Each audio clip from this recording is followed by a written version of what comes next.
Okay, good evening and welcome to the Creative Connect Oak Lounge tonight. And personally, someone who loves the arts and culture, I'm very, very excited for this talk. And I can see some fellow Oaks in the audience here who I collaborated with before in the past. So this is really, really exciting. We have some fantastic panelists tonight, and I'm going to get started immediately with their bios. But before I do, just to want to remind you two things. Number one, the bathrooms, if you need them, are right at the back to the right-hand side. And secondly, please feel comfortable, relax. If you want to get something to drink, you want to get a little bit more soup, feel comfortable, stand up, go get it, come back. There's no rules here. It's your lounge, as Amelia said. Okay, so let's get started. We're going to be starting with Robin Campbell over here, who's from the class of 2000. Robin is the managing director of Machine, a creative solutions agency in Cape Town and Johannesburg. Her role involves overseeing the agency, driving digital transformation, as well as pursuing creative innovation in a rapidly changing marketing landscape. With over a decade's experience in the industry, Robin has participated in judging a number of award shows, the Lorries, the Bookmarks, Africa Advertising Week, having provided thought leadership to the industry and spoken at a number of events, including Red and Yellow, IAB Insights, ACA Awards. Robin is also passionate about industry transformation and equality. She spends part of her time contributing to thought leadership, mentoring, or developing initiatives to uplift the industry. The most recent accolade celebrating these contributions was winning Women Advocate of the Year 2022 at the Connected Women Awards. Robin is also head of IAB, Interactive Advertising Bureau. She's the head of the IAB Agency Council, with the aim to uplift industry standards and education through thought leadership and best practice, and to build a network of participation and trust between all members and industry stakeholders. Wow, Robin, quite the bio. Sorry. No, that's good. You did a great job. We get to know you very well very quickly. Next up, we have Paul Mellis from the class of 2006. Paul is a digital marketing professional with over a decade's experience in online advertising, content marketing, and SEO. He spent the past 12 years working with local and international agencies and specializes in developing content strategies for iGaming, luxury travel, and retail clients. We're very excited to have you here, Paul, tonight. Thanks. Next, we have Nicolette Fernandez from the class of 2016. She is an experienced actress, singer, dancer, and choreographer with a demonstrated history of working in the performing arts industry for 7 years. Skilled in 4 styles of dance, singing, voiceover, yoga, theatre making, and writing, strong arts and design professional, graduated from Waterfront Theatre School. I'm so sorry, am I talking? No, you got this. Maybe you should do the enunciation. You got it. Recent experience in script writing and editing for blended audio dubbing, as well as radio advertisements. And if I'm correct, you've also been in a massive show that's been touring the world right now. We Will Rock You, am I correct? That's been amazing. I haven't been lucky enough to see it, but I will. It's all right. I know it's your last show was recently? Yeah. Yeah. Last year. I guess I'll just have to fly to wherever you're going next. Go do it. We'll have a jewel.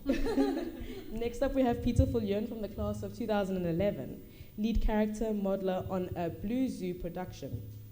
He obtained his certificate in 3D animation, interactive technology, animation, video graphics, and special effects from the Animation School in Cape Town in 2012. He spends his free time attending life drawing classes. He directed his third-year group short film. I'm sorry, can you pronounce this for me, please? Eternum. Eternum. A-E. Do you see why I'd be a little bit confused? Okay. Directed his third year's group short film, Eternum, which went on to win the gold medal for Best Student Short Film at the New York Festival. Wow. Finally, we have Celia Falkenberg, who is a current and past parent, actually. Celia Falkenberg is an architect and a creative educator, specializing in innovation and creative thinking. She is co-founder of a learning organization, Creativity Wake Up. Her company creates and facilitates courses on creative intelligence and innovation for business and individuals. Their vision is to help people to develop the creative competence needed to find their voices, advance their businesses, serve their communities, and solve the complex problems of our day. Celia has an honours degree in architecture from UCT and graduated with distinction for a master's degree in housing and urbanisation from the AA School of Architecture in London. She has both trained and facilitated at the Creative Education Foundation in New York. She worked as a professional architect for over 20 years and now uses her design thinking skills as a creative educator. As you can hear, we have some very qualified panelists over here. And so I'm going to start with just a very simple question, and whoever wants to start with it is welcome to. But what got you into the creative field? How did you get here? How did you get to where you are? Is there anyone who would like to start us off with that? I'll start because it was actually here. So I was only the second year to matriculate, so very old, horrified children here earlier seeing me. And there was a computer science class, and it was sort of, computers were quite emergent, and there was an amazing teacher at the time, and we sort of did web design and all sorts of like mini coding at the time, which was sort of quite progressive, and it just got me really excited about this whole different world and this opportunity to sort of merge creativity into sort of digital. And so off the bat, I knew that's what I wanted to study. So that's, yeah. So it started right here on this ground. Mm-hmm. That's amazing. Here you are, back again. Yeah, upstairs in the old library. In the old library, which is now, this is for the library, if I'm correct, that we're doing? No, I'm talking about this evening. We are promoting awareness for the library, the new library, and so that's exciting. Maybe we can actually even go check it out once it's all done. Awesome. Full circle. Yeah, full circle. Who would like to go next? You can go. So I started dancing at a very young age, right at like the Playhouse in Somerset West. My mom put me into ballet at a very young age, and so I danced competitively up until the age of like 17, 16. And I did, in my spare time, I did a lot of the amateur dramatic theatre at the Playhouse. I did it as much as I could. I only joined Somerset College so I joined for Trick, and so I didn't do grade 8, and I barely did grade 9. So I kind of entered grade 10, and coming from my old school, it wasn't kind of encouraged that the creative arts was going to be a career. I think that there were other things that I was told to focus on. But the minute I came to Somerset College, I was immediately put into the drama class, and I was like, why? I do design. But they're like, there's no space in the design class, so you have to go over there. And it just all kind of clicked, and I started learning more about the arts, and I think every year it would be kind of like, okay, well, let me do this degree, and then afterwards I'll do theatre. And then afterwards I was like, okay, maybe I'll do an online course, and then I'll do theatre. And then it became, I think I'm just going to do theatre. And then by the time I graduated, I think a lot of the skills that I learned here at Somerset College enabled me to be able to make that choice. So here we are. Who wants to continue the trend of starting at Somerset College with their creative field? I guess I can continue that. So I knew that I wanted to go into some kind of creative industry. I've always been a creative person, always been a writer and musician and so forth. And I basically was trying to decide whether I should go into professional music for my career, or if I should do something sort of more on the outskirts of that creativity and keep my passion as my hobby. So ultimately I decided a good kind of compromise would be going into creative writing, and I always kind of had a bit of a passion for the advertising industry and for clever wordplay. So I went into studying copywriting, and ended up basically just taking a weird scenic route through various agencies and digital marketing places until I got to where I am now. But it all started at Somerset College with primarily the music department, and having a kind of opportunity to exercise my creativity there, and realizing that creative thinking was something that would be important to me for the rest of my life. Thank you very much for your answer. And I don't know if I want to give it to Peter first or to Celia first. You guys can battle it out, rock, paper, scissors. I can go. Well, for me, Somerset College does feature. But if I have to be honest, for me, creativity has always just been about storytelling. And that I attribute to my mother reading to me, I think past what would be considered maybe normal, but she read Lord of the Rings to us at a young age. So for me, drawing and being creative in that way was always just a way to express storytelling.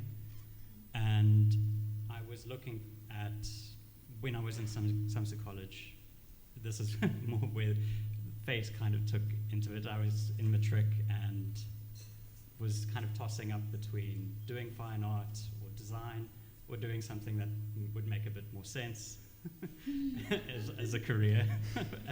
At least that's how my dad put it.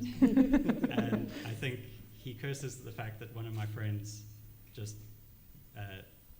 in a random conversation, let me know, oh, you know there's a school in Cape Town that offers animation. And as soon as I heard that, it was the perfect melding of storytelling and being creative. And so it was Somerset College, but very much just fate in a way. Thank you very much. And then Celia, you can go ahead. I won't take you back to my school days because we'll be here till midnight.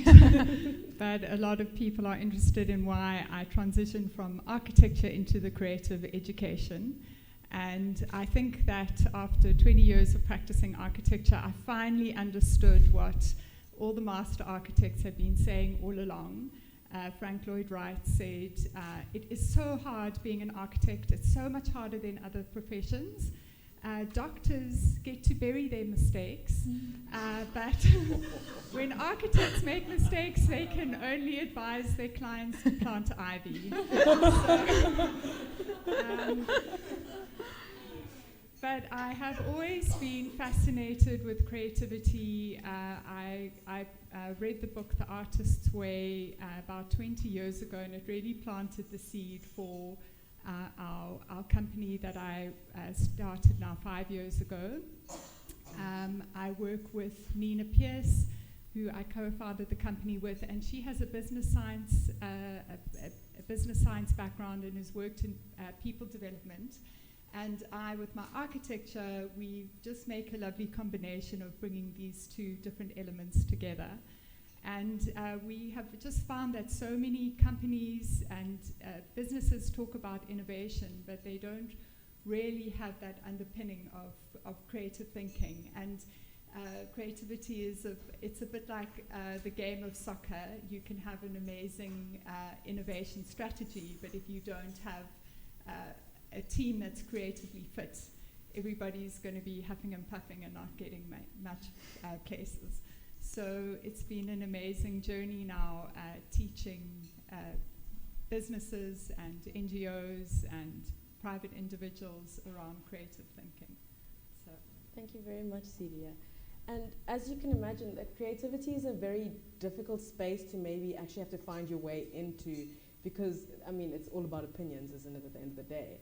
So what would you say? Would you say maybe that freelancing or actually starting in an established firm or dance school or maybe theatre school or whatever it is a better option, a better route for someone who's starting from the beginning? Obviously there's the risks, but which one do you think is the better option or the safer or maybe even just the more optimistic option? I get a lot of, obviously I've just done this show that's very high profile, so, and I'm very active on Instagram. So so I get it, and I'm very open about anyone coming and messaging me and asking me questions, and I have lives, and a lot of the question is like, what do I do? Do I study? Do I not study? Because there's a lot of people, especially in my field, a lot of it is luck a lot of the time. I mean, if I use, for example, Jonathan Rocksmith, who is a massive musical theatre, he's now gone to America, a very good friend of mine. I mean, he didn't study anything. He went straight from high school, and the first thing he got was Phantom of the Opera.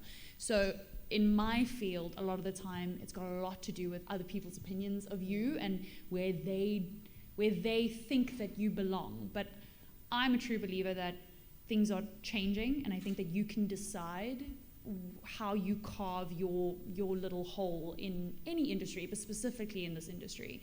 And a part of that is training, because I think as a young person, I think at all times we think we know everything that we can possibly know. So when I was 18, I was like, I know everything. And then once you go to an institution, obviously not everyone has the privilege of being able to go to a theatre school or a specialized school. But I think any type of guidance that a person can get is always helpful in creating a better idea and feeling just a little bit more guided in a field that's very much not it's not easy to kind of navigate. So I would say it's up to anybody what they would want to do, but I know for me it was extremely helpful to start with a school to get those connections, and then from there you kind of pave your own way and learn along the way.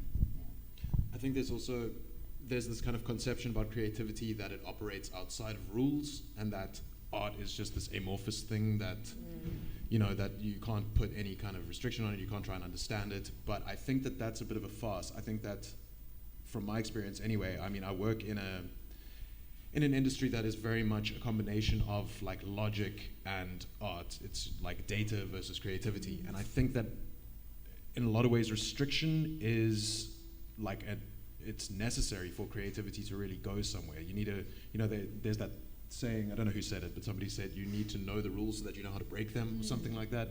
And I think that that's very much the case. I would say you can never lose anything by going into something that's established, figuring out how other people have done things before. In order to be creative, you have to know what the mold looks like before you can start operating outside of it. So I think that personally, my career path has been through people who have established things, and I've learned what they've done and gone my own way through it.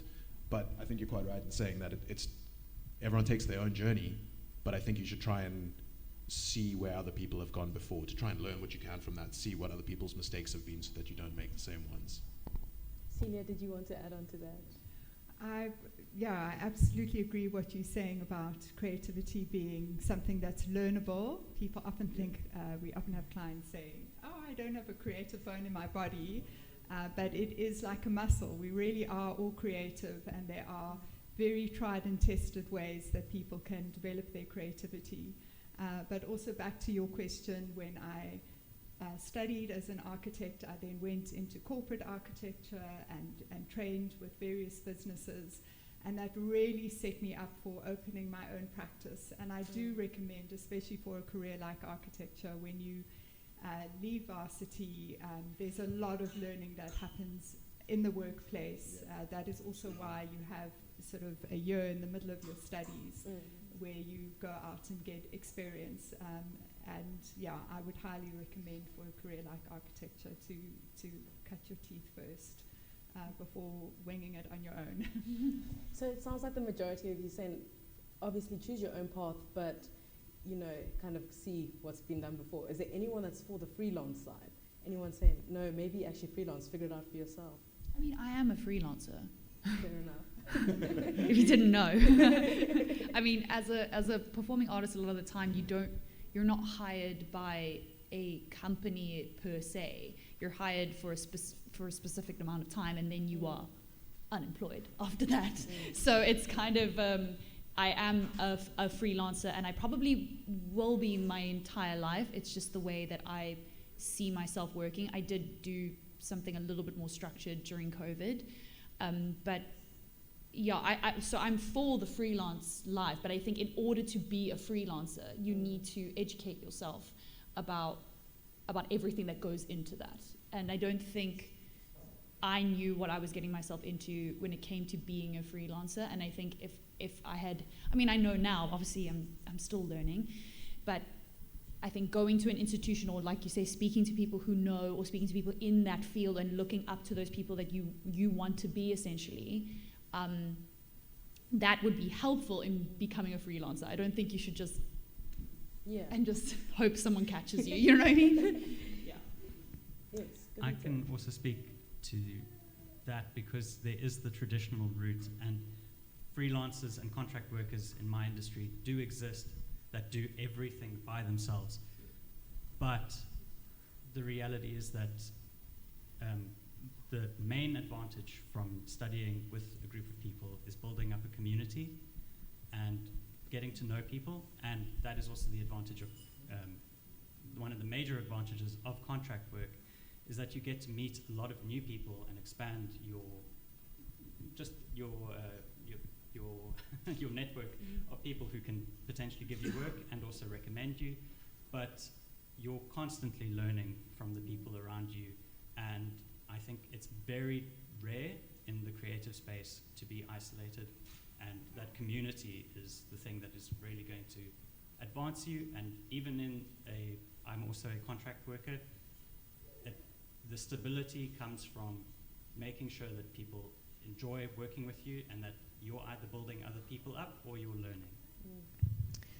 Yeah, I think talking about advertising or marketing, it's a highly skill-orientated business, and I think creativity plays in that. But I think, education is very important. Otherwise, you're going to really struggle, and you're going to sort of be up against a very unfair playing field when you come into the workplace, no matter how talented you are. So I think that's the first point. But also, historically, advertising businesses are quite hierarchical, and in a good way. I think a bit like architecture was, where you come in as a junior and there's a career path for you. There are seniors overseeing you, growing you. There's additional education, there's skills you learn. And there's a huge amount of growth in that trajectory, and I would say possibly for the first 10 years of doing that. And I think there are a lot of people who can freelance in very specific skill sets and do a great job and tap into the bigger industries. But I think freelancing too early also means you're going to sort of stagnate your skill set. There is no ways you're going to be able to continue to get better and access big opportunities, whether that's sort of just creative projects or even from like a remuneration perspective. So I think you need to be very clear about what you're after and the type of person you are. But I would, in your early days, heavily lean into an industry that I think can serve you very well to set you up. And then when you have all that behind you, you can make those better decisions about starting your own shop, freelancing, contracting, or whatever that looks like. I actually had a thought about something that you said now about the hierarchy kind of setup that often happens within companies. I was thinking about this on the way here. Specifically with my industry, something that's very unique is that there is no kind of this. So you can start here and get promoted to a lead role or a lead dancer or a lead or the choreographer or the director. The next job you could be ensemble or backstage. Or perfect example is, obviously I'm coming off this great tour. I've done 3 auditions in the past week, and one of them was not good. and you have to go home and grapple with the fact that, like, okay, cool, that wasn't great. And if I do get into the show, I probably will be here. And what does that mean for me? Because in my industry, it does not mean that you are going from here and you're being demoted. The connection factor is what is valuable. It's almost like currency, because just me simply doing that show and saying yes to that audition. I always say yes. Just say yes to everything. In certain, not to everything, not to everything. But when it comes to like auditions or opportunities or wanting to connect with other people, I always lean more towards yes than no, depending on the situation. But I think with there's barely anyone that's gone, okay, cool, I'm here now. We just go up all whole time. It's a constant dealing with that and dealing with the mental side of keeping yourself, knowing what your value doesn't change regardless of where you are. So keeping that intact is lekker. But without that, it's very difficult. It's very difficult to feel like you're progressing, or if your pay doesn't change, or because I know a lot of people who will get paid very, very well in this job, and then the next they're not getting paid a lot, and they're not in a space yet where they can go, hey, I want more, want more money. So it's just, for me in my industry, it's just doing this constantly. It's never feeling like you're just going up and up and up and up. Something you touched on there specifically was on mental wellness and the ups and downs. So speaking of mental wellness, I personally am in the mental wellness field. Mental health is my thing. And so it's very important to me, and seen after COVID how it's changed, the whole perspective on mental wellness has changed. How do you, let's do a first part. How do you deal with your own mental fatigue and your own, those uncertain moments in the creative field? Maybe we can start with actually Celia on that side and maybe work this way. This is, it's been just such a journey for me, changing careers at this stage in my life. So it has been a lot about listening to my own preaching and trying to incorporate it into my own life. So we teach creative thinking, and a lot of what we teach, the absolute foundation for creativity, is mindset. And so I'm constantly learning and applying these tools to my own life.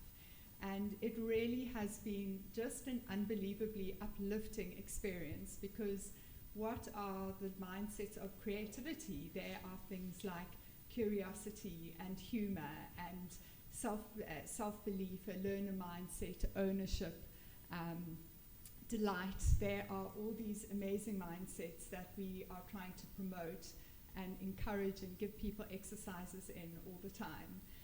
So it's been wonderful to work in this field, because I'm constantly learning and applying and working with people in these mindsets.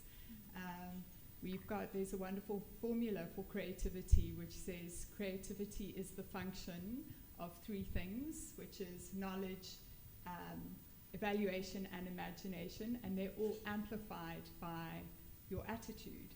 So if you go into a creative endeavor and you sort of like, you can have all the rest of the others, but if you are feeling sort of, I don't really give a damn, or I can't do this, or I'm not really interested, but if you have that sort of eagerness and that interest and all those creative mindsets I talked about, that's really going to amplify your work.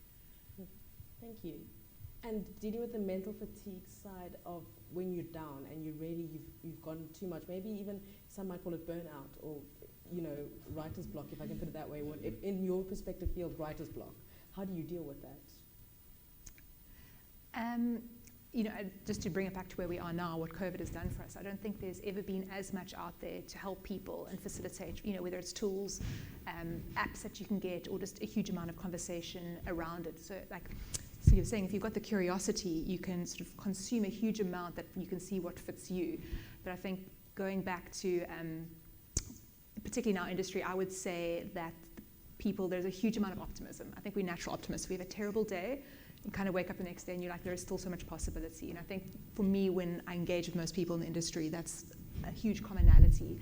And I think it's the ability to go, tomorrow not everything's going to be perfect, but no, you can reset and you have the opportunity to at least start to move again in the right direction. So it's that compartmentalization, but the belief that you have, it's all in your hands and how you move it. And I think that's also that part, when we work with our teams, mental wellness, you can give them the tools, but it's really up to them what they're going to choose to apply. And I think that's also a bit of that disconnect that can happen, where the expectation is on businesses or partners or families to solve that for you. So I think it's just about tapping back into that optimism, and that you have so much within your grasp to alter and change, to be able to sort of get through whatever tough period you're in. And change can show up in a bunch of different ways, but I think it's just about remembering that you have the curiosity to look for those things that work for you and knowing yourself. I think also, to throw maybe a slightly different angle on it, I agree that creativity is kind of bolstered by when you're in an optimistic, when you're in a curious mindset, but you can't possibly be deliriously happy all the time. You're going to go through peaks and troughs. You've got an artistic temperament. Artists are not known for being the sunniest people all the time. I think that an important part of that is understanding that there are peaks and troughs in the creative process, and that you've got to understand yourself well enough to know that you can't just keep pushing. You can't expect yourself to be just a tap of creativity all the time. That sometimes it's okay to, when you're going through a phase where you've got a lot of that creative energy and a lot of that excess to give, that you can do your creative generation at that point. But when you are in a trough, that there are still some kind of boxes that you can tick, and some kind of mundane things that you can keep doing to keep yourself productive. I think a wise man said to me once that good is the enemy of great. Great is the enemy of good. Let's forget that. Great is the enemy of good. And I think that a lot of people with creative temperaments tend to be quite perfectionistic, because when you're passionate about something and you're creating something, you want it to be the best version of itself that it can be, which leads quite easily to burnout and overextending yourself. And I think knowing where you can safely leave something when you've pushed it over the line, that it is good enough, is very important in the creative process as well, because you can just, if you look at a piece of writing, if you look at a piece of music, a piece of dance, anything, if you keep pushing and pushing and pushing, you get to a point where you can just keep, incrementally improving it, past the point where it's necessary. And I think understanding where to leave something when it's good enough so that you don't burn yourself out is very, very important for preserving your mental health in any creative endeavor. That's something I definitely relate to, because I think a lot of, even when you're in school and you're studying, you know, certain subjects have a very definitive answer. It's like 1 + 1 = 2. And if it's not 2, then, I mean, you could go all philosophical about it. But, you know, I think in the creative field, you can never stop. And if you don't put that pencil down, you don't put the knife down, you don't put if you're a chef, you don't put, yeah. If you're a chef.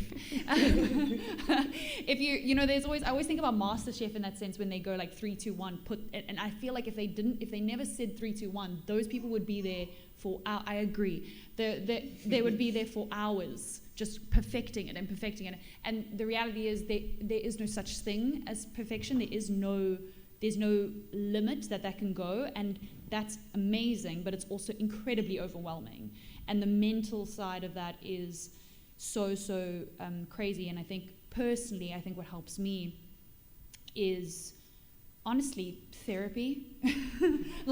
Therapy is super healthy, guys.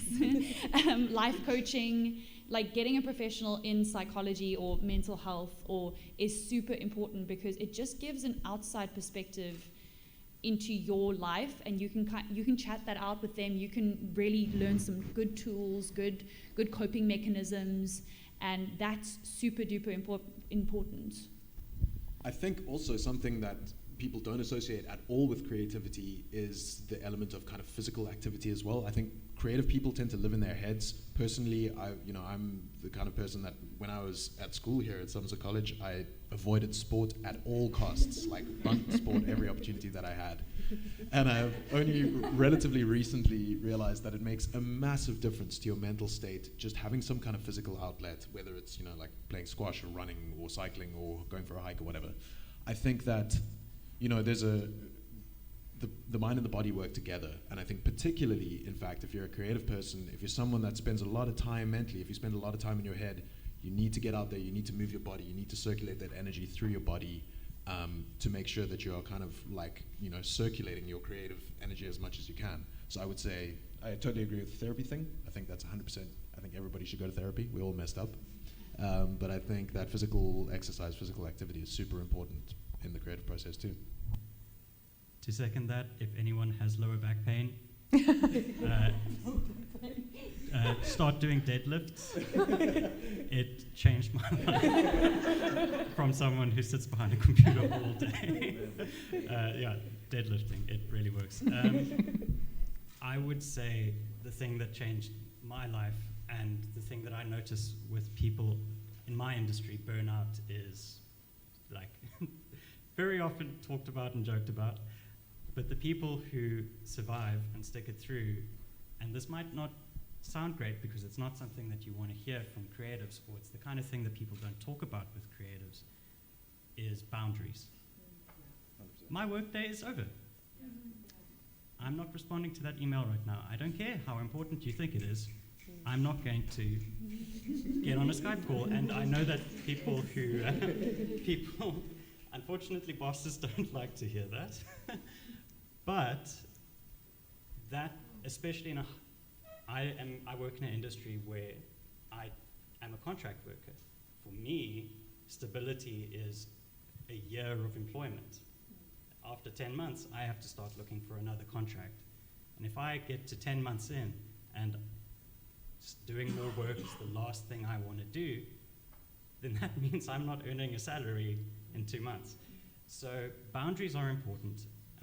It's recognizing that while things are, especially as artists, we take things very personally. Even no matter how big the team is, the thing that you're in charge of is personal, and it's a part of you. And you have to recognize those boundaries and start putting them in place. Otherwise, the thing that you did and are doing because of passion, it's not going to last. And it's difficult because it's something that you have to maintain. Physical exercise, mental health, enforcing personal boundaries in lots of aspects of your life, but in your creative career is very important. And being willing to say no. And even like TikTok, like my mom just started a new job, and my mom's in her 50s. And if she asks, don't tell her I told you that. And I remember like her getting these calls from her boss at like 9 p.m. And I'm a freelancer, so I mean, yeah, like the boundaries thing is a very big thing for me. But I literally, like, there's so many TikToks specifically done by millennials, because I think millennials were the first generation to kind of go like, this sucks. And then they started like showing it like on Instagram and TikTok, and I literally showed her a woman whose her whole gig on TikTok is how to set boundaries with your boss. So this is what you want to say, which has got a lot of profanities and things you shouldn't say, and here's how to translate it and say, this is not, I'm currently not going to do that because this is where my boundary is, this is what you pay me for. And to see my very young mother, you know, like literally, like it's a new concept to her, and I think it's really, really great that is part of the conversation, that we're implementing that, and hopefully in generations to come, it will be standard, not anything that's optional. So yeah. Celia. Yeah, I think these are amazing things that you've all been saying. I absolutely relate. And just a few other tips. The one is, so many of us reached for our phones first thing in the morning. You know, just carving, we still in our bedrooms, we haven't even got dressed yet, and already works on us with emails and things like that. Like actually just saying the first half an hour of my day is just going to be, phone free. Really setting boundaries about that. And another really amazing practice, I think, for mental health and creative development is morning pages, which was popularized by Julia Cameron. But just stream of consciousness journaling first thing in the morning is an amazing thing for settling your mind, for mining those creative ideas, for just it's like washing the dirty dishes, getting it out first thing in the morning. It's such a powerful practice, and really something I recommend.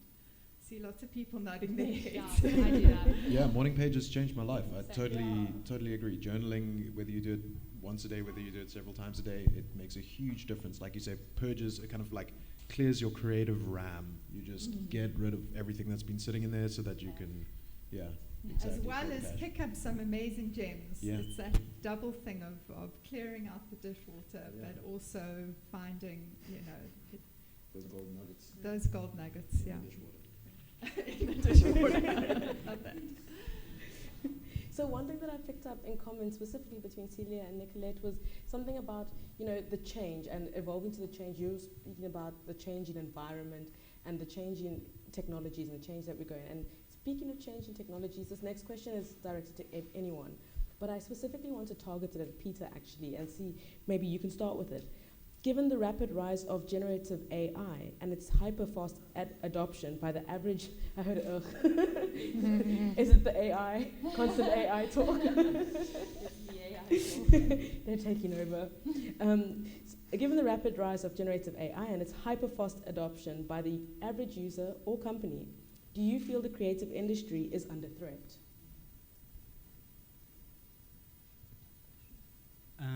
Well, it so far can't create animation very well, but that is not a very clever way to look at AI. If we start talking about quality, that is a conversation we're going to lose. I can sit here right now and tell you that I can look at an image and tell you whether or not it was made by AI. I know what to look for. But AI image generation is only a year old. It's going to improve. And it will eventually become indistinguishable, but it doesn't matter because to the people consuming media, it's already good enough. And I think realistically, this is not a problem for the creative industry, this is a problem for every industry. If you employ someone who does data collection, that's something AI can do. I would say the thing that, I can rant about AI for a long time, but it is more of an ethical issue. The reality is that people lament the loss of 2D animation, a lot of people say, why don't they make movies like they used to? They do. They just don't make money. You won't find them at Ster-Kinnick or New Metro. You have to look for them. They are the majority of the content or media that I consume is animated, and there is a lot of it out there meant for adults. It's not going to be what you see at New Metro or Ster-Kinnick. It's not going to be what you find on the front page of Netflix. There are beautiful, handmade things out there that are animated, and those things are never going to go away because it takes intent and creative storytelling, much in the same way that photography didn't get rid of painting, and the way that fine art still exists today. Now, the market shrinks, so will there be as many animators employed in a few years? Probably not. If AI continues the way that it is going to. Is the quality of what you consume going to go down? Yes, it will reach, because unfortunately from a business point of view, film is about making money. So AI will be very good at finding the worst product that you will still pay for.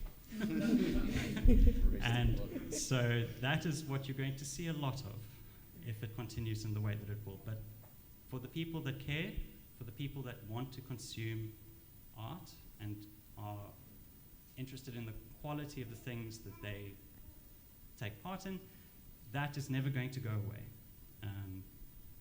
But the larger issue of AI is not a creative industry issue. It is going to affect every sector, and I'm worried about it. The fallout from the other jobs it affects is going to be far larger than the terrible movies you will be seeing in a few years. And Robin, I actually heard you say when you said ethical issue. I think someone sort of threw their head back when AI was mentioned. I think it's just been such a plethora of, like, every tweet is like this, 80% you're not using of ChatGPT. Here's how to use it. There's a lot out there, and I think we already have clients going, great, how are you going to use it to, like, lower our budgets and costs? And I think the ethical portion for me is very interesting, and following what's happening in terms of tracking it and the digital watermarking and the legalities, right? Because there are a huge amount of artists, you take that piece of art over there, that could be someone's style that they sell. That could literally, you could say, I would like that, but I want it to be a cat skeleton. And where does it begin and end in terms of what you're actually stealing and what is someone's own IP? So I think there's a huge amount of work being done globally that I really hope can speed up, because I think there's going to be a couple of very uncomfortable years if we don't keep up with that, which worries me in principle. I agree with what it potentially will do in terms of, like, this has been a long coming fourth industrial revolution. There have been billions of articles, most quite boring about it as well. But I think when it comes to me and creativity, I think the question is, and sorry, but there was also that meme that's been doing the rounds, which is like, well, about clients, if you can't brief us how to design something, how are you going to brief AI, right? But which, like, luckily you should hold things back a little while. But I still think there's this huge part around creativity and innovation, right? We've got these tools. Some of them are really impressive. So what can we do and how can we use them? So I think there's a huge amount of people doing really interesting things. So I'm really excited to see how that can be used and supercharged. And I do believe in a few years we're going to be seeing some extraordinary things, but it will be human brains who will come up with what that innovation is. And it will just be the tools that will kind of deploy it. So I think there's work to be done. I don't think it's panic, but I think it's going, great, what is it? And how are we going to use it? And that's, for me, the really exciting space to tap into. It's like, for me, the most interesting conversation about AI is a philosophical one, because it kind of raises all kinds of questions about what is, again, to return to this theme of creativity being this, like, ghost that no one can really pin down or put rules on or whatever. Why then are we already at a point where AI tools are able to create things that are possible, at least in, like, a mass market sense, as, content that people will consume? So I think it's going to be I agree there's going to be a very interesting couple of years as we see this thing that's completely in its infancy at the moment start to become more and more sophisticated and start to become, to reach and possibly surpass human levels of production, if not creative generation. But I think that ultimately, to return to the question of how this is going to affect creative people specifically in their careers, I heard somebody say that ChatGPT isn't going to take your job, but somebody who knows how to use ChatGPT is going to take your job. And I think that that's exactly it. I mean, when I studied copywriting, when I studied advertising back in the day, our first year we weren't allowed to use computers for anything. We had to mark up a print ad, I remember, and we had to trace things ourselves. We had to use a photocopier to enlarge or shrink different visual elements. We had to put everything together by hand in order for us to appreciate that once we were allowed to use Photoshop, we could see how easy it was. And I think that that's analogous to what we're seeing now, is that it cuts out so much of the process to be able to just input something into an AI tool and get it to generate that may have taken us hours and blood, sweat, and tears or whatever, to be able to use these AI tools for now anyway, who knows in the coming years what they'll be like, as a sort of an unpaid intern to, do all the heavy lifting for you, so that you can take that, but it still requires that discerning human eye to look at it and say, cool, this is a good, this is a good basis from which to work, but it needs a lot of preening, it needs a lot of, chopping up to be able to get it to a level where it's like actual production worthy. And it's so weird that you said that about you weren't allowed to use computers. When I came to Somerset College, most of my teachers, which I think some of them are here today, encouraged me to use computers. I think Mrs. Worth, I don't know if she's still here. No. But she was my English teacher, and she literally was like, why are we still using paper? Like we were absolutely shocked, because she was like, just send me an email. Just send me it through an email. And I was my mind was blown by the amount of teachers that were encouraging, like typing out our essays and typing out certain things. And so it's very interesting that you say that, because I have the opposite experience, where I was constantly encouraged to, and then entering the workforce and entering college. I mean, especially social media and now AI and all these things have only just blown up to the point where, something like Instagram is more used like a Google search than it is a social media platform nowadays. I mean, we're taught as artists, but a lot of people my age, and like my brother who's a bit younger, like your Instagram page is no longer a place where you're like, here's what I ate today, this is the dog that I saw on the beach. Like, a lot of people use that as their, this is my CV. This is who I am, and this is what I represent.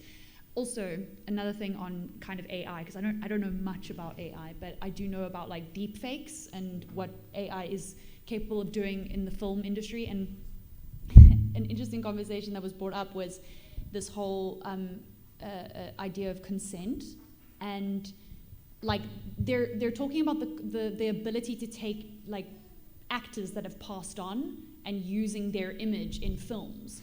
So people who have gone on, like, like let's say Gene Kelly, like let's make a film with Gene Kelly's likeness because he was amazing and we can just put it on somebody's body. But then it's like the conversation around consent, and it's like, would that person even want that? And how do we navigate that? And so it's fascinating, because on a business level and on like a quality level, it's something that we're worried about, but it's also like, there's so many other things that we haven't even thought of. And I think the world is a very interesting place, and sometimes it can be quite pessimistic, but I do think as AI grows, there will be laws and there will be rules and boundaries, hopefully, put in place to be able to kind of deter. I never think creative like jobs will ever be useless. I think they've been saying theatre has been dying for years, art has been dying for years. We are still kicking and screaming. So I don't necessarily worry about that, but I am fascinated. And I think that fascination and curiosity is actually useful, because the more you know about something, the less threatening it is. So I think educating yourself about it rather than no and fearing away from it is it's better, definitely. No, I completely agree. I can see that too. Well, we are seeing a huge increase of the need for creativity, I think, because of AI.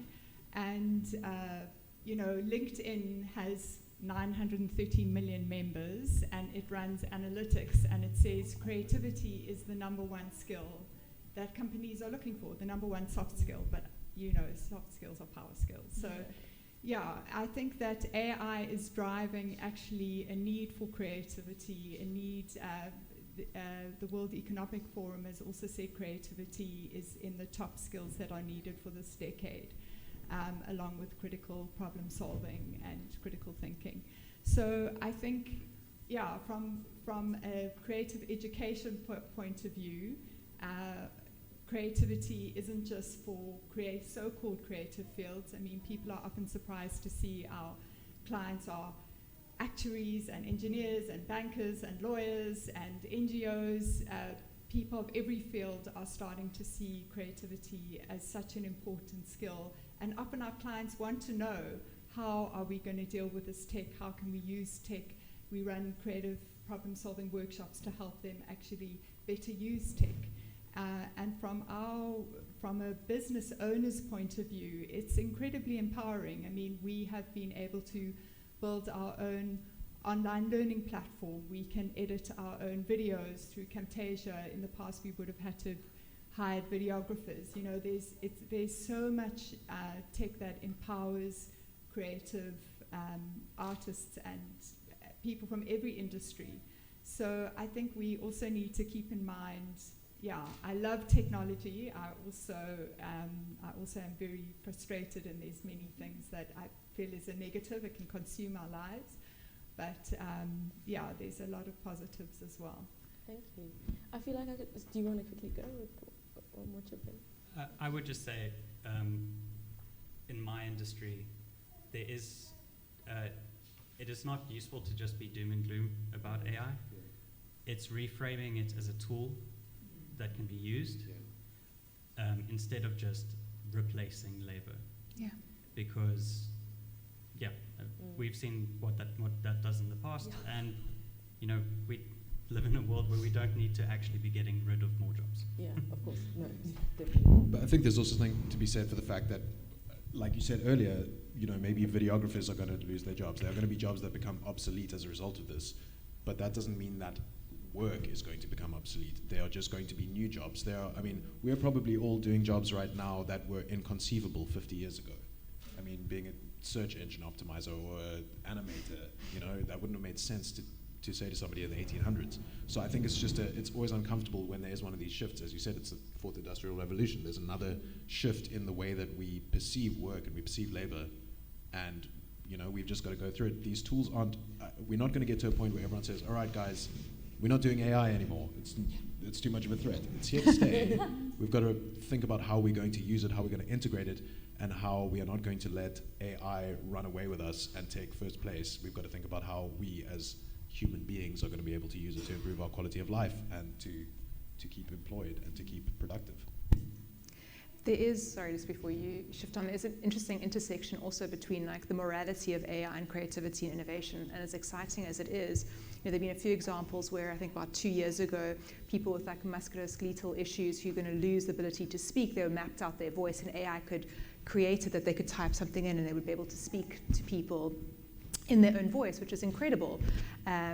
But this has recently morphed into something, and to your point about consent, where if you know that you are going to pass on, or someone in your family, or even if you have enough video footage without their consent, you can map their voice and have them talk to you when they're no longer around. So it's also this very interesting place where, you know, we go and we play and we're as creative as possible, but there's also some of those boundaries. You know, you've got something as powerful as AI and you've got something as powerful as creativity merging.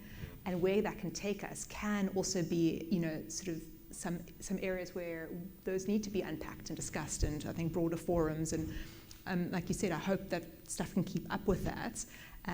But it's as exciting as it is, you know, how are we going to also sort of measure and keep ourselves in the right place, I suppose, in what we do, and we don't do more damage potentially. Of course. I could ask you guys so many more questions, but I think it's time that I should actually hand over to the audience to give them a chance to have any questions that you've been sitting with, brewing with. I want to see if there's anyone I can hand over. And Leanne, as far as I know, there should be a microphone that they can hand around to you. Oh, we've got one over there. Robin. Oh, she's right there.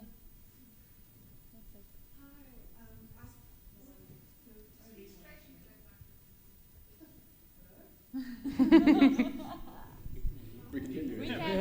We can hear you. So Just project. Yeah, just. I spoke with Robin earlier, but you've had such an amazing career where you've moved through so many different industries, and I just want to know, because I think it's very applicable to any industry, when's the right time? Like, when do you know that you're ready and it's the right career move? Such a good question. I've had career moves when I've just been done at burnout point, and I felt the effort in wasn't worthy of the sort of experience I was getting out. And I think you need to be careful. It's like that whole sunken debt fallacy, you know. When do you sort of get there? When do you stop putting in? And that's hard. But I think it's just taking a moment to stop and sort of be honest to yourself, and, you know, can you bring yourself back through all your tools or whatever that looks like. So I think if that's not doable, you got to move, right? There's a lot out there. And then sometimes it's, can you do more somewhere else? Have you done everything you can where you're at? And that's hard because you're comfy, you've got great people around you, and that's like less tangible. And actually you sort of just feel that sometimes, you know, the signs line up or the universe or whatever, however, you know, you sort of look at that stuff. But it's not being sort of complacent and stagnant. And again, there's so much else out there. So I would say those are your two big leaderboards. I know there is a big movement about moving all the time, you know, jumping a lot. And I would also just be wary of that, because I think often the longer you're in the saddle in a certain place, the more you can learn and grow, and not do that too often, because I think it can be quite detrimental in a career. So I think rather let it come from a place in terms of like your long-term growth and what you're after. Do you have any other questions from the floor? I saw a second hand. I saw a second hand. Yes.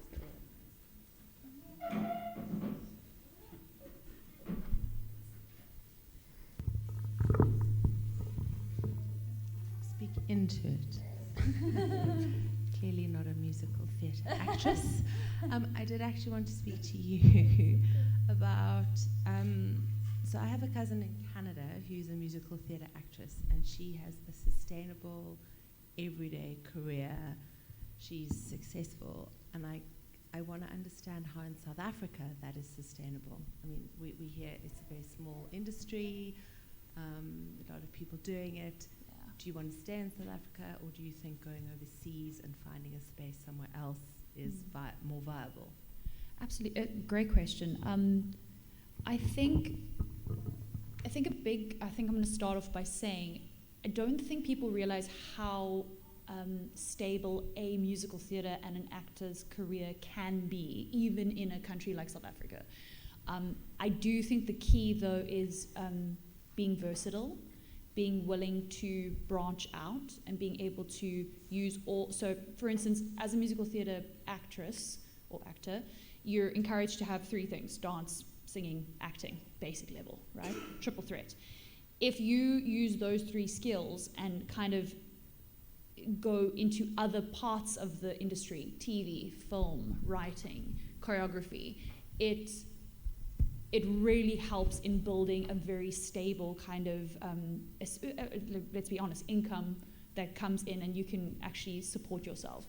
I was actually chatting to Paul before this. I know a lot of people in this industry that do musical theatre and during the day are digital marketers or are social media managers, or things that I have my best friend at the moment. I love her. She's 30 and I want to be her when I grow up. And she recently bought her second house.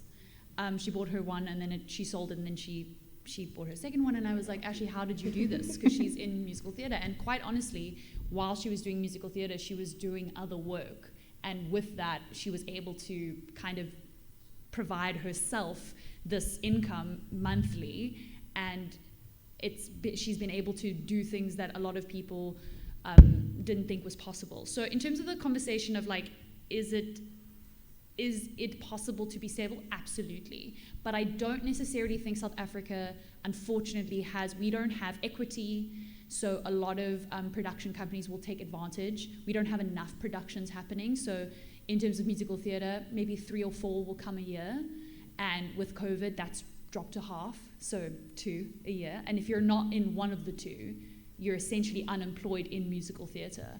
However, I think there's a lot of work that can be done by yourself.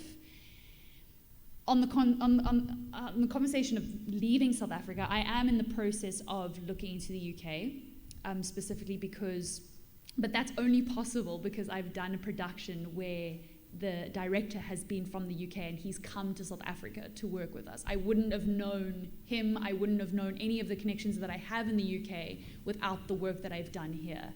And please don't forget this. South Africans are incredible workers and the whole world knows it. We work so hard and we are valuable assets. Unfortunately, I think in the musical theatre industry we get exploited for that. We don't get paid half as much as we should, but we are valuable. So I think in terms of moving overseas, I think if I can and just try it out and see, I mean, it would be a really, really great opportunity. Also, just want to say, if you book like a TV commercial, that's a lot of money. Like, people live on that money. Like, they get 3 ads a year, I'm set for the year. So I think a big part of that conversation is really, I know I'm so passionate about this because people don't talk about obviously what you earn. It's very frowned upon still to this day, and for good reason. But in my industry, I am very forward. I'm very like, what are you earning? Because and I think it's frowned upon by a lot of people, but I mean, we've had so many situations where we've been on shows, I mean, even in the show that I'm in now, where you're like, what are you earning? And he's like, well, I'm earning this. And then that's like, and then that person hears and goes, well, I'm actually earning this. How is the same person with the same qualities and in the same level earning? Because we don't have a structure for payment or anything like that, it really gets me riled up. So I think education about what people are earning in the creative fields is super, super important. I don't know the answer to that. I don't know who to necessarily go to, but if you have children or anyway, come to me. I'll be super honest. Like, I will literally tell you everything that I've experienced, and I think that's super important, and I'm very encouraging of that. I hope I answered your question. Yeah, kind of, not really. Yeah, you can totally, sorry. So what I understood was in South Africa, you can do it, but you have to do something else as well. But if you go overseas, you can do it and you can earn a career. Yes, I'm going to say yes, short answer. Yeah. There are people who work in the musical theatre industry and just do that. But honestly, you earn more money doing 2 things. And if you can do 2 things, then, and you want more money, if you want less money, then great. You know, if you want less money, then that is all you, babe. But if you're constantly kind of, short answer is you're not going to be a millionaire being just a musical theatre artist. It's important to be versatile in every aspect of the creative industry. I think that, yeah.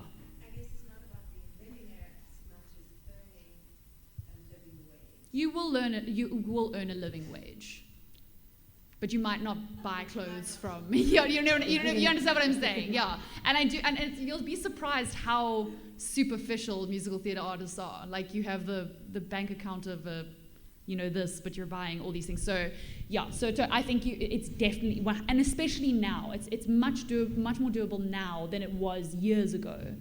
Because again, social media and the ability to get yourself out there is a lot better.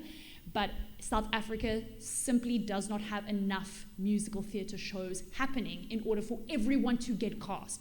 If you are cast in every show, my guy, you sorted. But it's just not statistically possible that you're going to be in every single show all the time.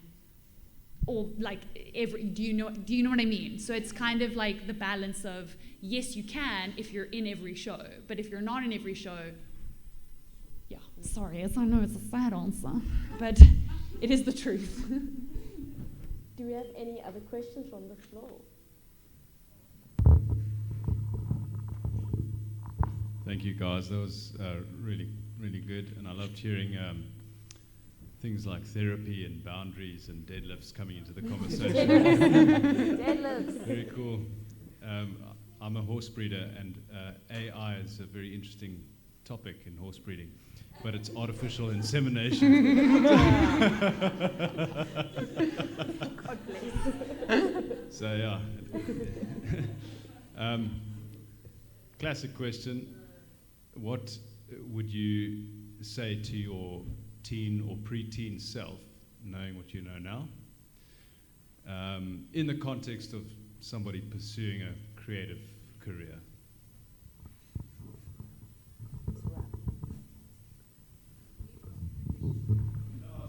Open question. Anyone? Study more. Yeah, party less. No, but like I would have got more qualifications. I was so keen to get out there and do stuff.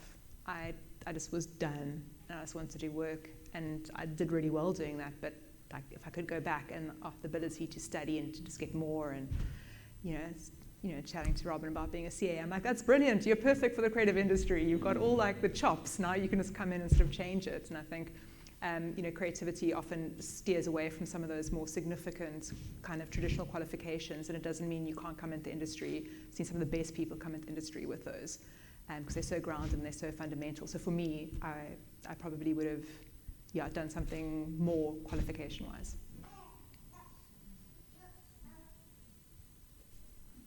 There's something that's quite common in my industry, which is that we work on things and TV shows and movies and films, and we always have these ideas for our own projects in the back of our minds. And the thing that we do is we say, I'm not good enough yet. I'm not stable enough. I'm tired. I've done a whole day of work. And the reality is you'll keep saying that for the rest of your life.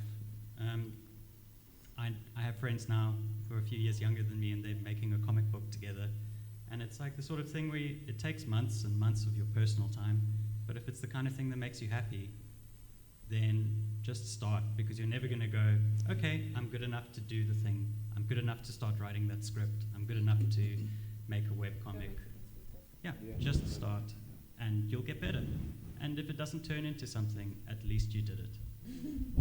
Yeah, I was going to say my advice to myself would probably be trust yourself more. I think creativity also depends a lot on believing that you're doing the best that can be done. And I think that self-doubt or second-guessing yourself, or as you say, not doing that thing that might not be fun at the time but is going to take you somewhere in the future is going to count against you. Just do the thing. Don't spend first year of college watching One Piece. Practice drawing. That's like 6 months of my life. I can't get back.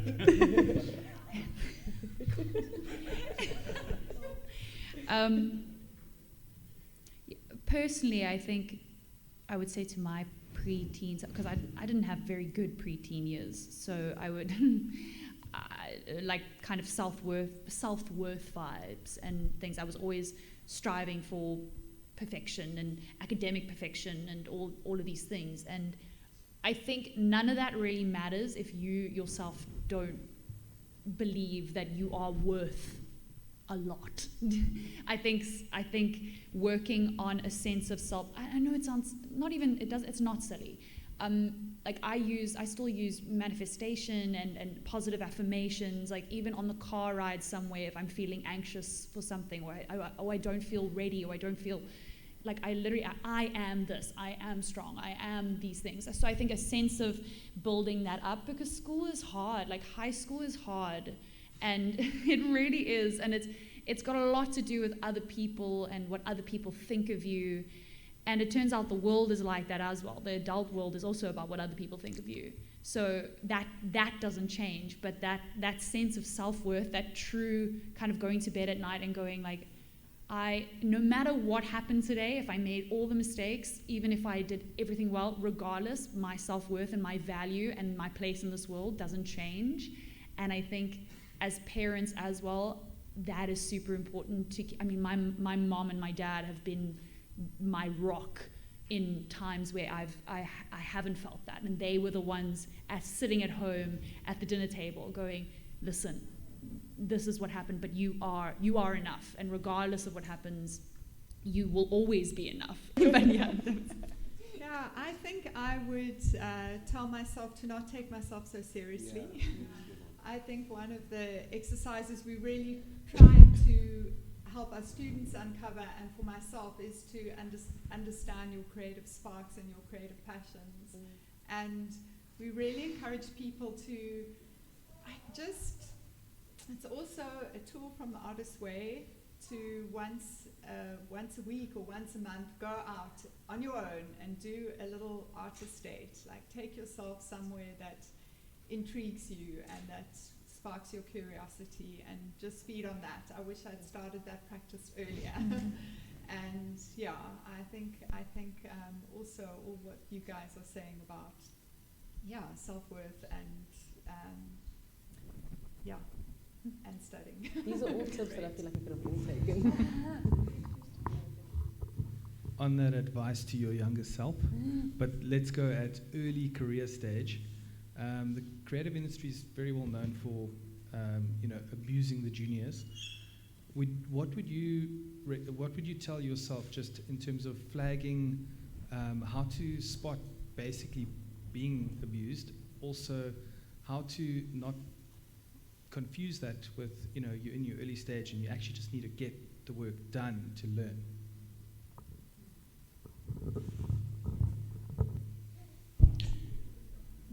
I think remembering that there are other opportunities. I think at the beginning of my career, I was very afraid to move on to something because I felt like I had the best opportunity that was currently available to me. And I think, as you said, it's not necessarily always a good thing to be chopping and changing, but if you're going to be doing that, do it at the beginning of your career, get the breadth of experience you can. And I think part of that also involves knowing your worth.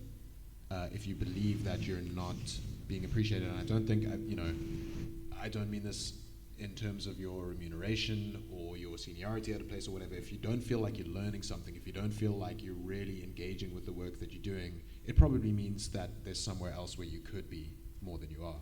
So yeah, that I think that would be one thing that I told myself, was just explore other options. I'll just extend that as well with expectations and sort of implicit promises as well. When do you draw that line on, oh wait, that's not really ever going to happen? Because I know that's a big thing, especially in creative, oh no, they'll make me a partner, or I'll become this whatever position.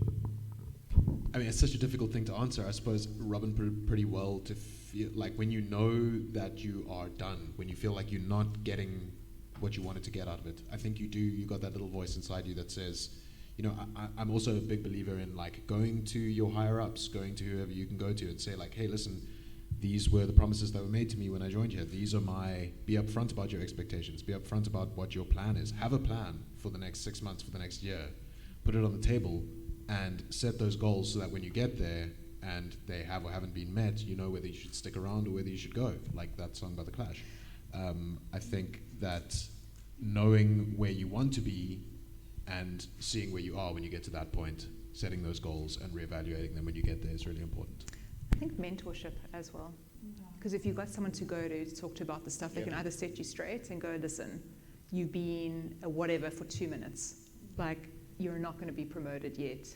Or, kind of give you a bit of a rationale, go, holy shit, that sounds totally off base. There's a problem in the business, and sort of be a bit of a sounding board. So I think finding people in the industry who you respect and who'll be honest with you, it's quite a powerful thing if you're feeling uneasy about where you're positioned. Celia, did you want to add I was also going to say mentorship. I think it's so important for young people to have someone even, outside the firm that they can bounce ideas off. And I absolutely love what you are so forthright and collect with, also talking to your colleagues and having that openness, but having those sounding boards is so important for young people. Okay, this is for Nicolette. I just wanted to ask, do you think you'll go into film? I have already gone into a bit of film. I've done 2 films. You will not see me in them. and I think that's the beauty of this industry. Is like I'm so well known at the moment for Scaramouche and We Will Rock You, and like I'm people recognize me everywhere, and then in film I'm like bottom of the barrel. But I don't limit myself when it comes to any art form. Honestly, if someone came to me and wanted me to write something or choreograph something or anything, I would say yes. So technically, the film industry in Cape Town specifically is booming. Load shedding at the moment is putting a little spanner in the works, but there's some incredible stuff being made. So I'm in the hub of where a lot of the film work happens here in SA. So absolutely, 100%.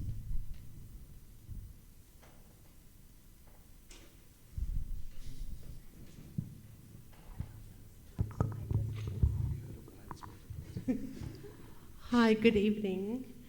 It's been wonderful listening to all of you, especially the Artist Way. I've done that about 10 years ago, and that really opened my eyes to change direction from a fashion designer to an interior, residential, and commercial designer. So I've been living in Hong Kong for the last 20 years, and I think being a foreigner really helped me to become quite successful in either restaurant or hotel or residential or any kind of interior design. So you quite closely worked with the architects. The architects do the outside, and I'm doing the inside. It was wonderful. So last year, March, I came back to South Africa, and oh boy, what another story. So for my question for you is,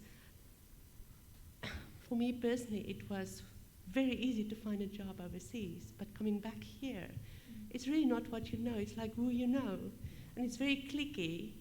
I know it's very cliche, but do you have any advice of any networking or what kind of agencies I would pursue in the end of the day to meet people and to share your enthusiasm and share your storytelling? Because that is, in the end of the day, that got me jobs done, is the storytelling. So yeah, my idea was exactly what you said before, is not to go individual. You go start off first with a company, and then you go on your own. But since last year, it's very difficult to get into a company because you don't know anybody. So in the end of the day, I'm on my own now and doing the best I can.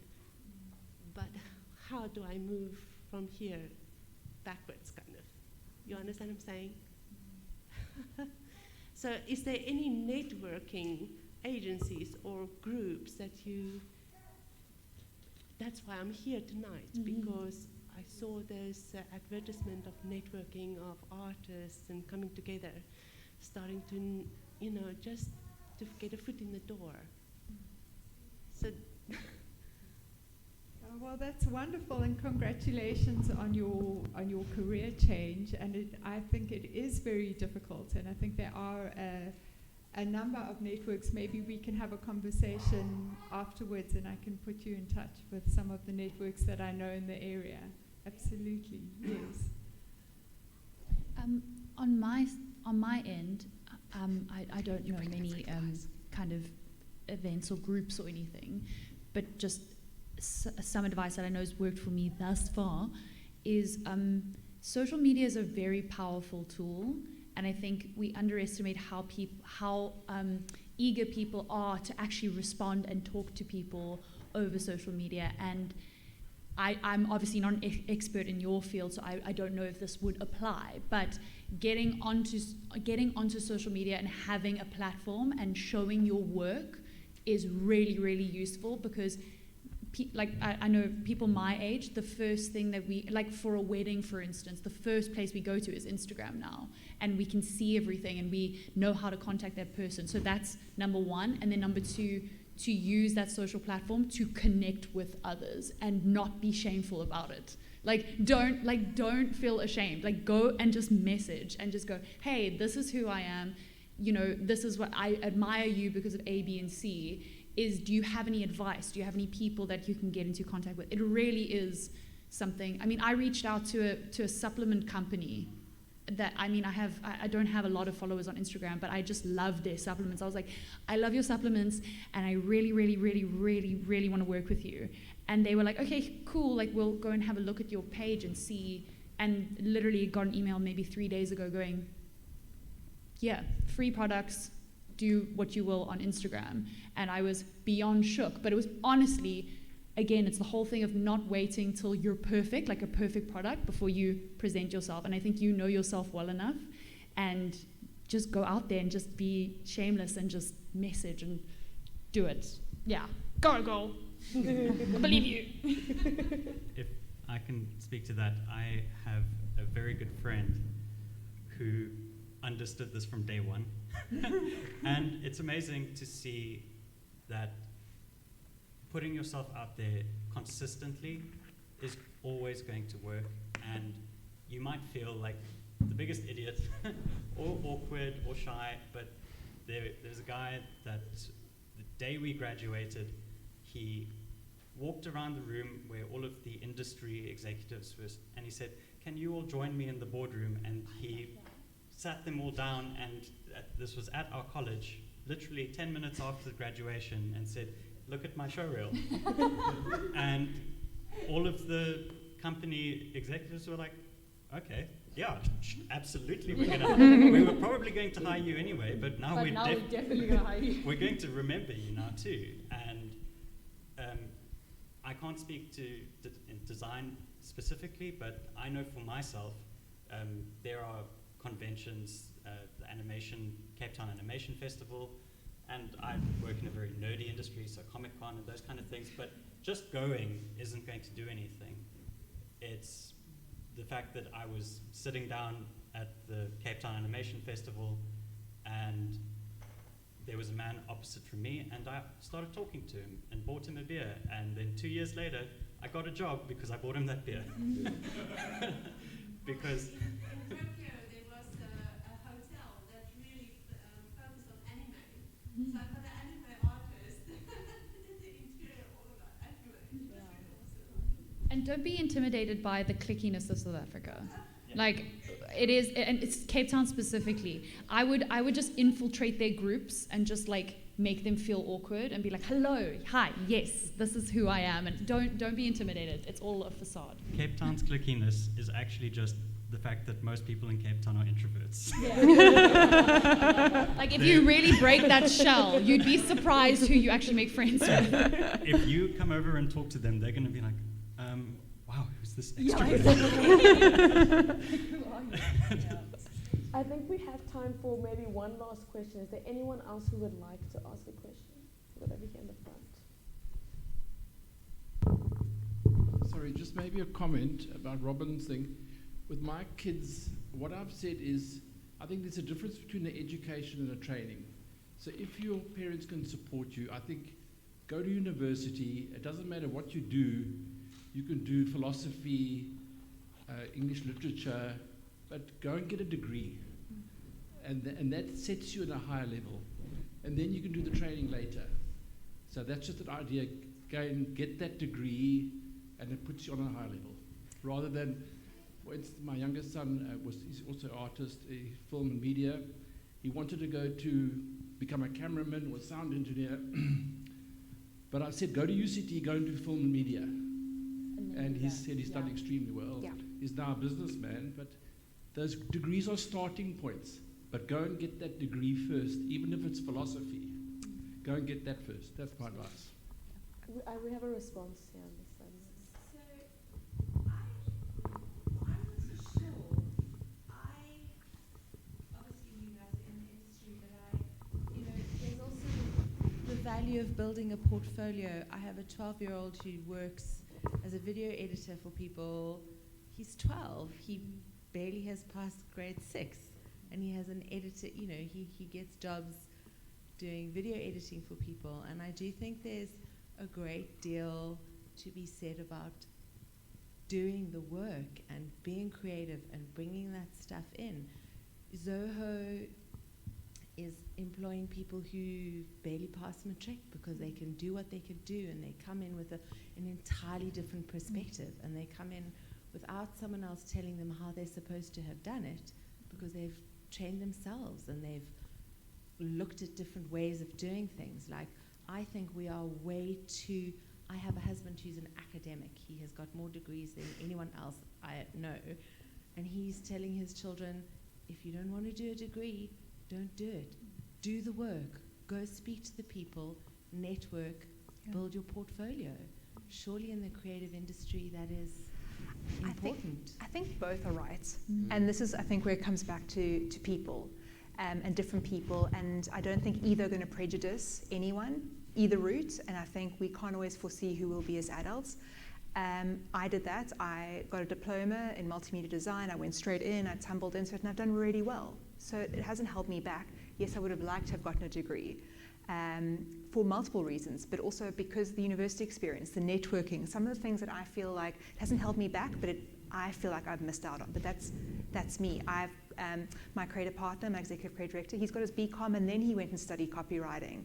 And he's also doing incredibly well. So I don't think it's about one way. I think it's just about exploring and different personalities, what's open to kids. And also personalities are so different, you know, with kids. So it's also tapping into, if you've got a good sense for where they're thriving, like, let them keep going in that direction.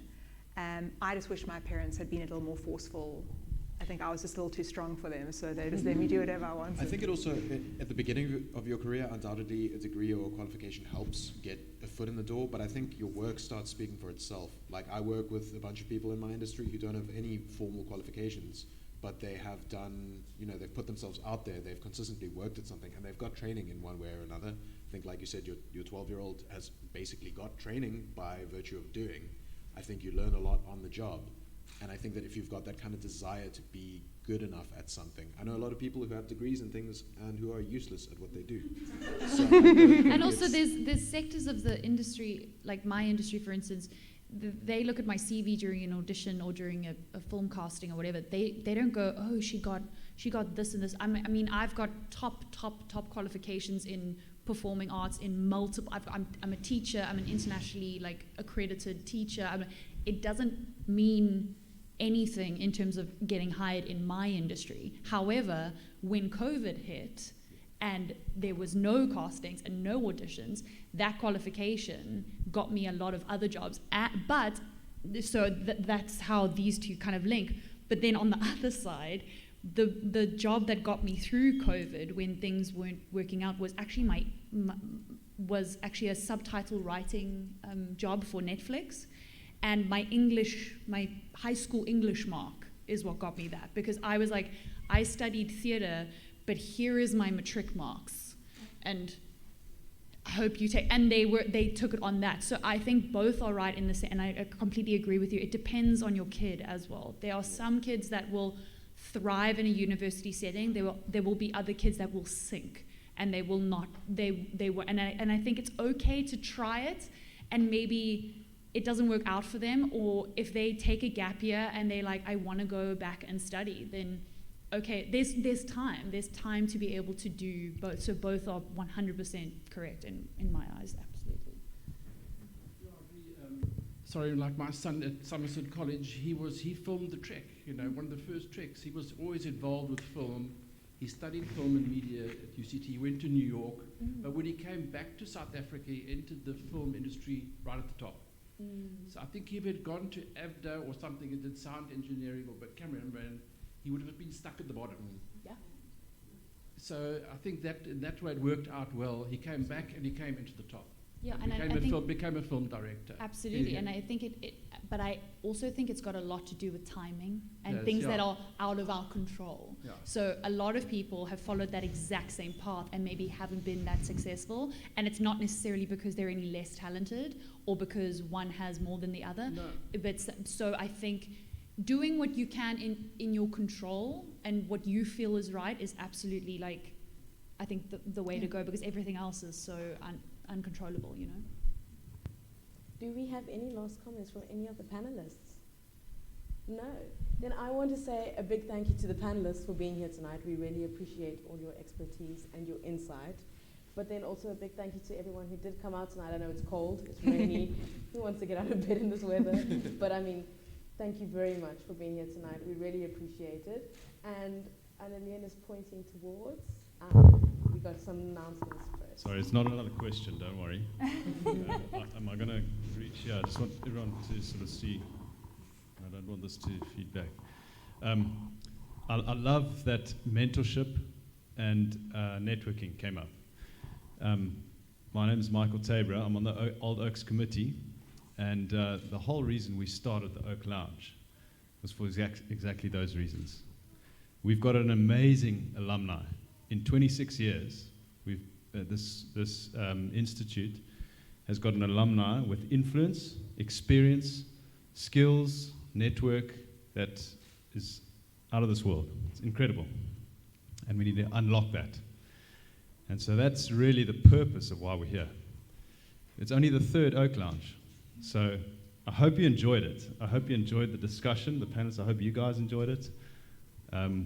And that's what we wanted to do. We call it Oak Lounge because we in a lounge, we're discussing, and we want to grow together. We want to actually build a mentorship program out of this. We haven't really disclosed that too much yet, but there we go.